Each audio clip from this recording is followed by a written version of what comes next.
je vais vous parler d'un accessoire indispensable en championnat du monde d'endurance, les numéros lumineux.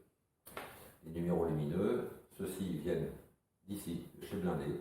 Ce sont des kits prêts à monter, personnalisés, et on va les découvrir ensemble.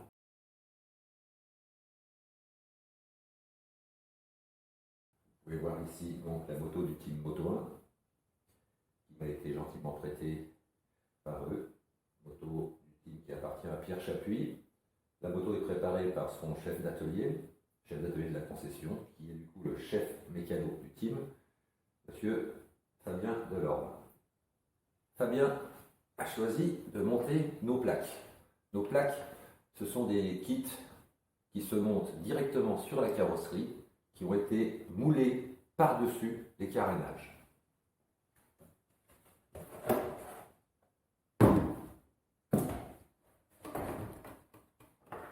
C'est à la base une feuille de plastique transparente, un plastique assez résistant, sous laquelle nous avons installé ce système, cette plaque électroluminescente. Elle fait 5/10 de millimètre.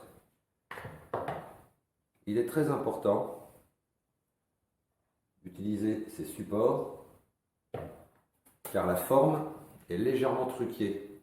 La ligne est droite. Pas comme ici,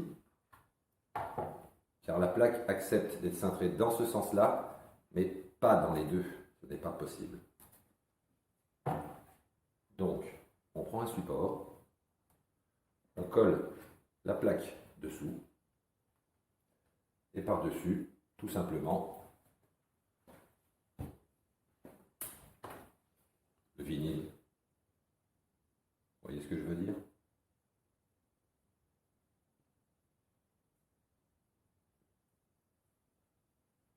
Et ça marche comme ça.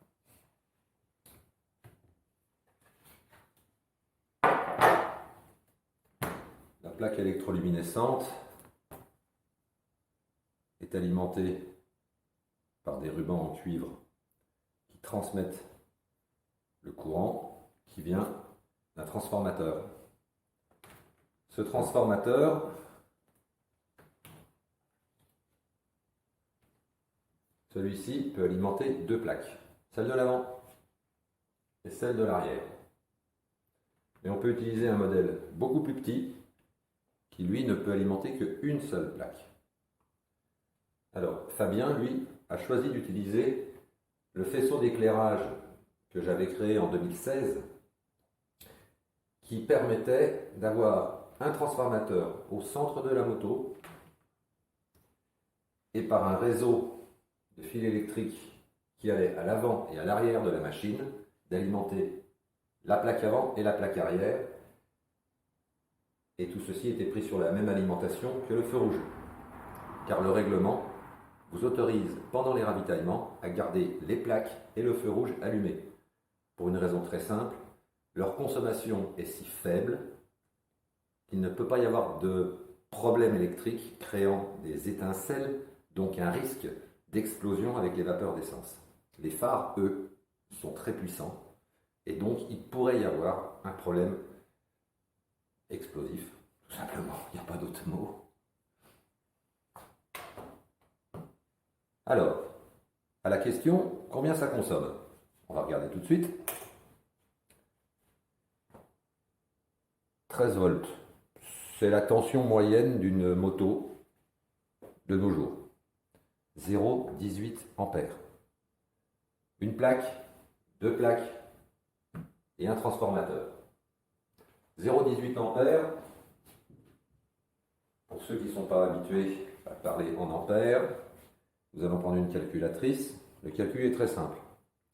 Vous faites 0,18 multiplié par 13 volts, ce qui vous donne 2,34 watts. Je sais que ça parle beaucoup plus les watts que les ampères. Vous voyez que le risque est vraiment minime. Le règlement nous oblige à respecter certaines cotes.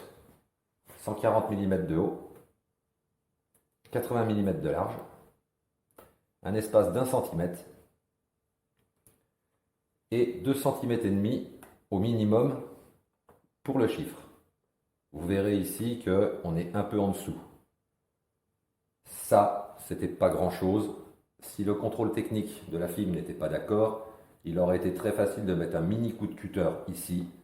Mais ça, c'est une tolérance qui est offerte au moment du contrôle technique.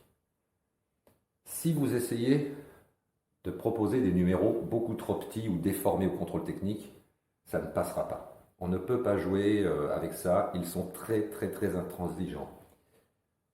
Ceux qui sont très observateurs me diront que les numéros que j'ai mis sur la selle de la 777 ne respectent pas cette cote. Oui, mais là, 3 x 8, 24 cm, plus 2 fois 1 cm, 26 cm, ça ne pouvait pas tenir. Donc, dans ces cas-là, si la solution est propre, bien finie, bien installée, il peut y avoir une tolérance, uniquement dans ces cas-là. Je vais vous donner un exemple. Regardez. Je crois que vous les reconnaissez. 140 mm, 8 cm, mais on est champion du monde, donc on fabrique un joli numéro 1 au milieu du 4. Eh bien non. Ça ne passait pas. Vous voyez ici, on voit du petit Tipex blanc. Ça ne pouvait pas passer. C'est dommage, c'était très chouette.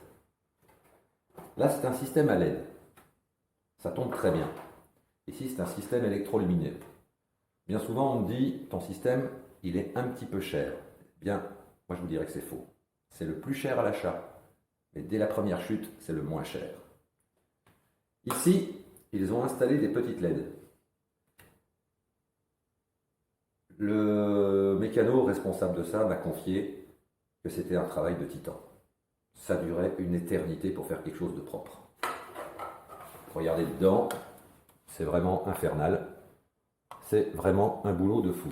Et bien, cette selle qui a l'air très jolie comme ça, en fait elle est foutue. Suite à une chute, elle a perdu de sa structure, ils ne peuvent plus s'en servir. Tout le travail part à la poubelle. Ici, vous faites une chute, vous cassez la tête, la plaque, vous la dévissez et vous la réinstallez sur une autre tête ou une autre selle. Il est 3 h du matin, votre pilote fait un roulé-boulé, vous déchirez le vinyle, vous venez me voir dans le work paddock, c'est-à-dire juste derrière les camions. Je suis là, oui, il est 3 h du matin, ce n'est pas grave, je suis là, je récupère le matériel et je vous restaure l'autocollant, je vous révise la plaque. Demandez juste au pilote de ne pas tomber pendant une demi-heure le temps que je répare.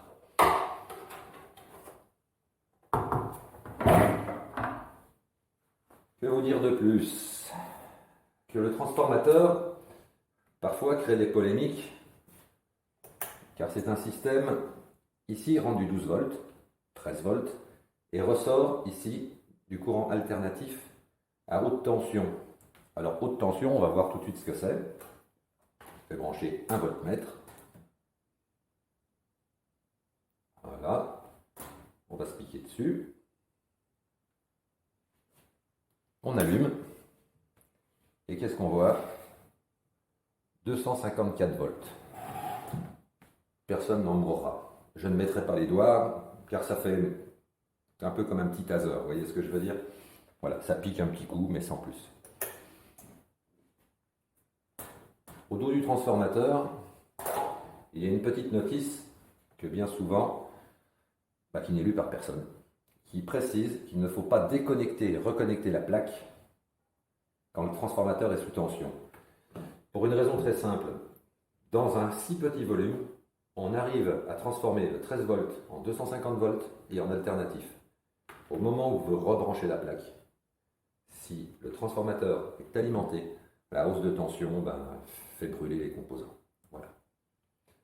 Je vous disais tout à l'heure que le règlement autorise à ce que les plaques et les feux rouges soient allumés pendant le ravitaillement. Le Team Moto 1 utilise ce système de feu rouge qui a été mis au point ici. Et en fait, il a été développé pour eux, à la base. Vous remarquerez que par hasard, ça s'intègre à merveille dans la selle. En fait, c'était pour des problèmes de fiabilité. Ils avaient besoin d'avoir des feux qui tenaient sur des Zeus pour le changer rapidement. Et à partir de celui-ci, ils n'en ont plus jamais changé aucun. Et comme il a exactement la bonne forme, forcément, je le propose à tout le monde. Et c'est celui qu'on retrouve sur cette moto, sur beaucoup d'autres aussi, en feu rouge. En version endurance, il est livré comme ça, avec ses 3 fils plus et ses 3 fils moins. Et vous le branchez à votre convenance avec des plus ou des neutres communs ou séparés, comme bon semble à votre chef mécano. On va le tester. Alors, on prend les 3 fils rouges, on va les regrouper ensemble. Et on va prendre les 3 fils noirs, on va les regrouper ensemble. Ça vous donnera une idée de la luminosité du système. Voilà. Et voilà le système tel qu'il se présente. Il y a donc 2 circuits pour l'avant, enfin pour le gauche, pour le droite, et le troisième qui sert de circuit de secours, tout simplement. Voilà, je pense que je vous ai tout dit sur les numéros lumineux. Les numéros peuvent être personnalisés. Vous reconnaîtrez ici la police qui correspond exactement à celle du kit déco choisi par Pierre Chapuis pour son team. Les plaques sont réparables. La fiabilité des plaques est assez bonne. J'ai beaucoup de plaques qui ont plusieurs années. Faites attention au transformateur, de bien l'éteindre avant de débrancher les plaques. Et voilà.